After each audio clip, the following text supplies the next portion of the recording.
ఈరోజు దేవుని హెచ్చరిక. తీతుకు రాసిన పత్రిక 2వ అధ్యాయం 15వ వచనం.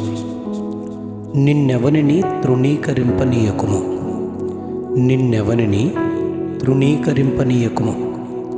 అపోస్తలుడైన పౌలు అందరి విశ్వాస విషయంలో నా నిజమైన కుమారుడగు తీతుకు ఈ పత్రికను వ్రాస్తున్నానని 3 అధ్యాయాలు గలదిగా రాస్తున్నాడు.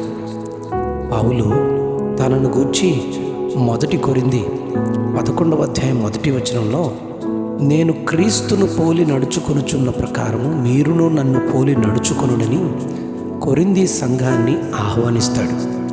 పౌలు యొక్క మిషనరీ ప్రయాణాలలో ఎన్నో సంఘాలను స్థాపిస్తూ, ఎన్నో కుటుంబాలను దేవుని యొద్దకు నడిపిస్తూ, యవనస్తుల జీవితాలను దేవుని కొరకు ప్రభావితం చేస్తూ, తీతు లాంటి ఎందరికో ఆత్మీయ తండ్రిగా, తాను స్థాపించిన సంఘాలకు మాదిరికరమైన బోధకులుగా తర్పీదునిస్తూ, ఇలాంటి హెచ్చరికలను చేస్తూ దేవుని మహిమపరిచే గొప్ప యవనస్తులుగా, నాయకులుగా మలచడం మనం చూస్తాం. 2వ అధ్యాయం తీతుకు రాసిన పత్రిక 15వ వచనంలో, నిన్నెవరిని తృణీకరించేలాగున జీవించవద్దని తీతును హెచ్చరిస్తాడు. 1వ అధ్యాయం 5వ వచనంలో, క్రేతులో తీతును వదిలిపెట్టి వస్తూ అక్కడి సంఘాలలో లోపాలను సరిచేయాలని, ప్రతి పట్టణాలలో పెద్దలను నియమించాలని బాధ్యతను అప్పగిస్తాడు. 2వ అధ్యాయం 2వ వచనంలో వృద్ధుల బాధ్యతలను గుర్తు చేస్తాడు.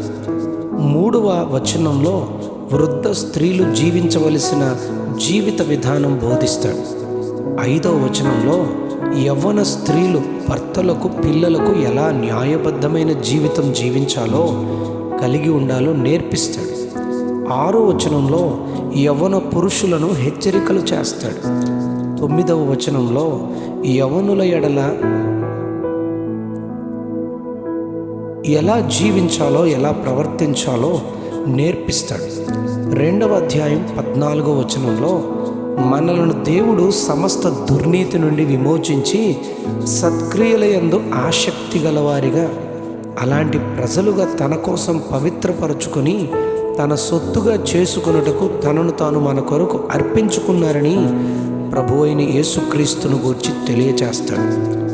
3వ అధ్యాయం 6 నుంచి 8 వచనాల్లో, కృప వలన నీతిమంతులుగా తీర్చబడ్డామని, పరిశుద్ధాత్మని ద్వారా నూతన స్వభావం దేవుడు కలుగు చేశారని, సత్క్రియలను చేయడంలో మనస్సుంచాలని తీతుకు ఈ విషయాలన్నీ అక్కడ పెద్దలకు, అధిపతులకు, అధికారులకు నేర్పించమని చెబుతాడు. ఇంత పెద్ద బాధ్యతను తనకు పౌలు అప్పగిస్తూ 2వ అధ్యాయం 7వ వచనంలో, పరపక్షమందుండువాడు మనలను గూర్చి చెడు మాట ఏమీ చెప్పక సిగ్గుపడినట్లు అన్నిటి యందు నిన్ను నీవే సత్కార్యముల విషయమై మాదిరిగా కనుపరుచుకోవాలి అని తీతును హెచ్చరిస్తాడు. అలాగే 3వ అధ్యాయం 14వ వచనంలో, మనవారును నిష్ఫలులు కాకుండా నిమిత్తము అవసరమును బట్టి సమయోచితముగా సత్క్రియలను శ్రద్ధగా చేయడం నేర్చుకోవాలని చెప్పమంటాడు. అపోస్తలుడైన పౌలు తనను గూర్చి చెప్పుకుంటూ 1 కొరింథీ 9వ అధ్యాయం 27వ వచనంలో, ఒకవేళ ఇతరులకు ప్రకటించిన తరువాత నేనే భ్రష్టుడనైపోతానేమో అని నా శరీరాన్ని నేను నలుగగొట్టుకొని దానిని లోపరుచుకొనుచున్నానని మాట్లాడతాడు. కనుక మనలను ఎవరు తృణీకరించకుండా మన ఆధ్యాత్మిక స్థితిని కాపాడుకుంటూ, భౌతికంగా మన క్రియలను చూచే పరపక్షమందుండు వారు దేవుని నామము దూషించకుండా, దేవుని పరిశుద్ధాత్మతో నింపబడి ఆయన కొరకు సాక్షులుగా జీవించడానికి మనము తీర్మానించుకుందుము గాక. Amen, amen, amen.